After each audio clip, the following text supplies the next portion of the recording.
What a show. This thing has been a lot of things tonight. We're catching everything tonight. Athlete's foot, gonorrhea, whatever CK's ex had. Also, I can relate heavily to CK's ex-husband. Yeah. I'm constantly being told that's too much penis. All right? It's overwhelming. Please. There are children here. I don't know why there's children. Well, this place is fun. I always want to perform comedy where they shut Stranger Things. This is great. This place is one of everything. Items and STDs. But use the bathroom now. I have gonorrhea. Anyway, but no, this is great. Very happy to be here. Like Tiffany said, my name is Sohile Ali. Or as the TSA refers to me, step over to the right for a minute, sir. Could you? Yeah, I'm not rocking a turban. I'm rocking too many vowels. This is true. The first time I got stopped by the TSA, I was 8 years old. Yep, it was the first time they checked for explosives in a Lightning McQueen backpack. And believe me, that's the last place anyone wants to hear ka-chow. So that was how I got banned for life. I do think we need more Middle Eastern pilots. Sounds like we're all on board, great. Because think about it for a second. Hijackers break into the cockpit, they see another Middle Eastern guy flying the plane. He could just turn to them and be like, guys, I got this one already. You snooze, you lose, Akbar. Hold on tight, you know the drill, just trying to save some lives up there. But yeah, my name is Sohile. An easy way to remember it is, imagine a group of Nazis. Stay with me. Imagine a group of Nazis trying to figure out what to do when Hitler walks in the room. Right, they're just like, so, Heil? Yeah, sounds good. For the record, I don't condone Nazis, but I do want everyone to Heil whenever I walk in a room. So I'm just gonna keep saying that till it catches on. My name, it autocorrects to different things depending on how you spell it. Like last week, my girlfriend texted her parents staying at Sohile's home. It autocorrected to staying at mobile home.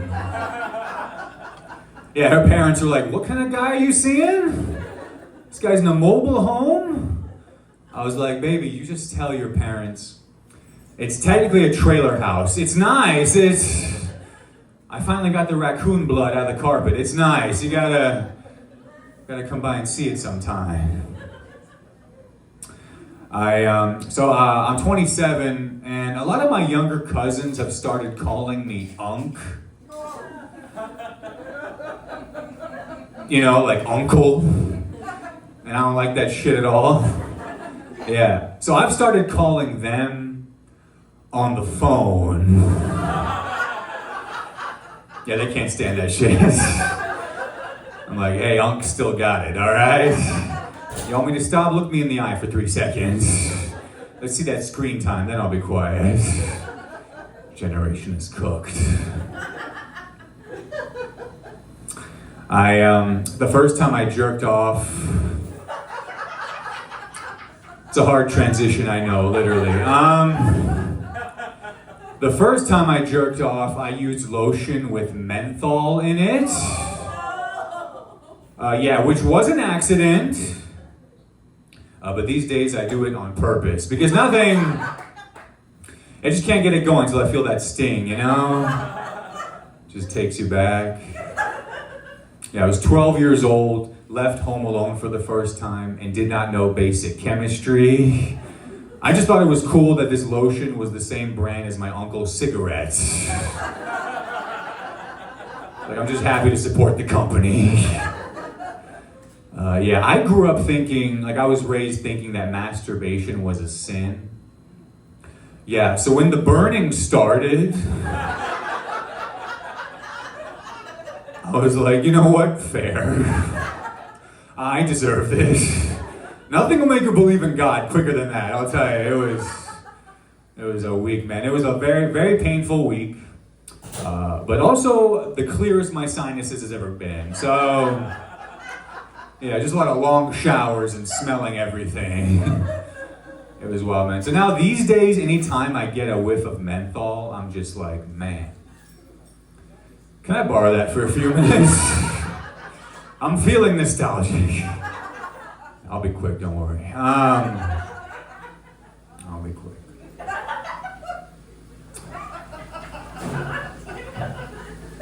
Let's go to my girlfriend's here.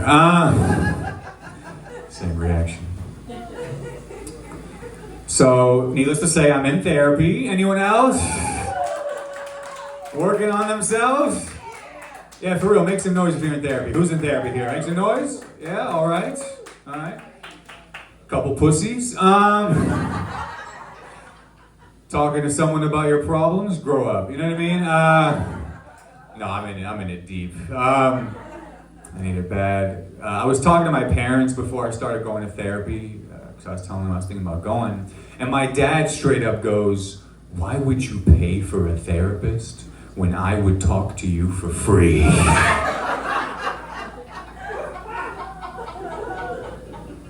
Yeah, I was like, "Thanks, Dad, but talking to you is why I need the therapy." That'd be insane. That'd be like if you got stung by a bee and then the bee was like, "You want to talk about it?" I'll tell you my side of the story. Tell you why I stung you and banged your mom. It's a weird bee. It's a weird bee. I was driving the other day and I got stuck behind one of those driver's ed cars. You guys seen these cars before? Yeah, they got stickers on the back that say, "Please be patient, student driver." I'm like, fuck off. So I got a sticker for the front of my car. It says, "Please hurry up. I don't have much time left. Terminally ill driver." Just trying to speed things up, you know? Like, chop, chop, this could be my last light. I'm trying to get home.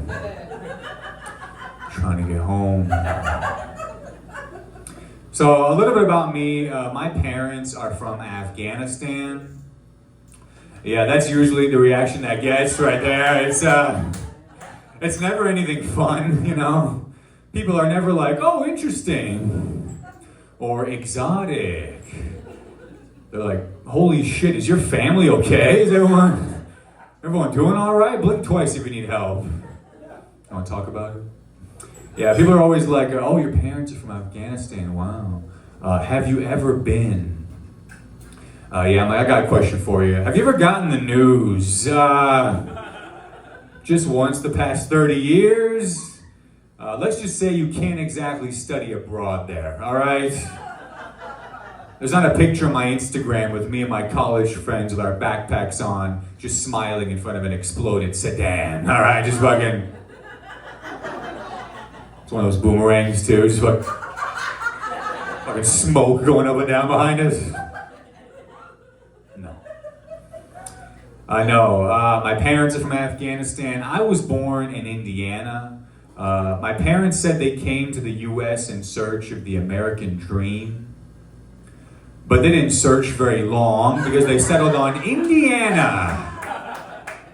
Yeah, they saw cornfields and basketball and said, "We made it." America. You know you're from a shitty country when Indiana's a fucking paradise, you guys. They were like, "No Taliban here? Pull over." KKK? Same thing. We can handle it. That's light work. Oh, they're in sheets? So are we. Big whoop. So are we. But yeah, I basically grew up a white Midwestern kid, you know? Like, I played Call of Duty video games growing up. I loved Call of Duty. Not for the game, I was more in it for the representation. But, I didn't care if I had to kill the guy, I'm just glad someone looked like me. But, it was fun.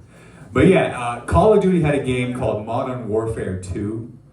Yeah, I fucking love that game. And Modern Warfare 2 had a map called Afghanistan. And one time I was playing on it and my dad walked behind me and said, "Hey, why are you planting C4 in my high school?" I was like, "Dad, I'm just trying to learn about my heritage." This is a pretty fun way to do that, not gonna lie. Not gonna lie. But yeah, sometimes people don't believe me when I say I'm from Indiana. To which I'm like, why would I lie about that? First off, that's... Like, why would anybody lie about that, right? Like, I woke up one day, saw Mike Pence on the news, and was like, oh. This guy's pretty cool. Where's he from? Like the other week, this guy was doubting me, you know, because I was like, I'm from Indiana. He goes, "You're not from Indiana, dude." I was like, "Yeah, I'm from Indiana." He goes, "Bro, prove it." So I showed him my Hidden Valley tattoo. And, no, look. Shut him up real quick. He was like, no, he wouldn't leave me alone. He was like, "Go ahead, bro, prove it, prove it." Finally, I was like, "Bro, I took my prom date to Steak and Shake." All right, that's... All right, other trash here, let's go. Texas Roadhouse was too busy. You understand? You had to go somewhere. I'm like, dude, I'm from Indiana, born and raised. All the kids I grew up with today are either youth basketball coaches or married to youth basketball coaches. That's all we got going on. That's all we got going on. That's all we got going on. There's math. And math, yes! Basketball and math, who knew? What better night than that? That's how you get through game 7. Still hurts. Give me that math. Give me that math. But yeah, like Afghanistan is often in the news, always for good reasons. And, never did. Anyway, it's not. But it's always like, look how they're treating women. Meryl Streep was like, they treat cats better than women in Afghanistan. I'm like, Meryl, stop, I'm the best boyfriend ever, stop. You know how easy it is to be a good boyfriend when you're from Afghanistan? The bar is on the floor, brother. I'm like, hey baby, remember when I let you talk in public? You're welcome. You're welcome. You're welcome. All right. But yeah, like, for example, Joe Biden is often criticized for the bad job he did pulling out of Afghanistan, right? Which I can relate to. Because a bad Afghan pullout is how I was born. So that's... Yeah, my dad and Biden, weak pullout game, very weak. Even worse, execution. They both love ice cream. There's a lot in common there. I don't know where either of them are. Goes on and on. Goes on and on. It goes on and on. All right. But yeah, like a lot of my friends ask me what's going on in the Middle East. Because as an Afghan guy in Indiana, I am the expert. And like I'm happy to do it. But the thing is, I also don't know what's going on in the Middle East.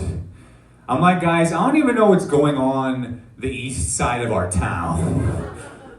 Like, I don't know if they're building a gas station or a Chipotle. It's too early to tell. It's too early to tell. Like, a buddy of mine recently asked me if I knew what was going on in Pakistan. Yeah, I was like, I think that's the guy who wrote Goosebumps. I think he's doing just fine. I bankrolled his life every book fair. He better be doing fine. He better be doing fine. He better be doing fine. R.L. Stein. All right. There we go. Slappy? Anyway. What else? else. Yeah, like it's not always easy being an Afghan guy in Indiana, you know. Like just last week, someone told me I'll look like Aladdin if he got no wishes, and that was. I was like, first off, Dad, that's not very nice of you to say, but fair. It's a whole new world of insults. I'll tell you that right now. It was. Thank you, Richard. Thank you, Richard. Thank you, Richard.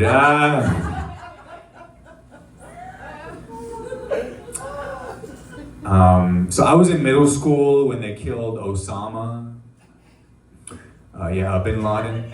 And just so we all know who we're talking about. Not Jones, Osama bin Laden. They got Jones a while ago. I was in middle school the day they killed Osama bin Laden, and kids told me they were sorry for my loss. I was like, first of all, thank you. And secondly, he's not dead. I keep telling you guys, that's what they want you to think. I got the inside scoop. Just traumatized Kyle before lunch. But Osama Jones is alive. He's still alive. He's dead. Fuck, he's dead, damn it. He's well dead. Osama Smith. You guys have been great. I'll get out of here on this. So, I was talking to a buddy about 9/11.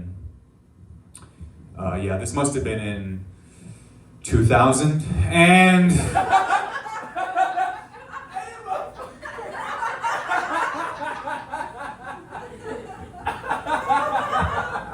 we were deciding on the day. And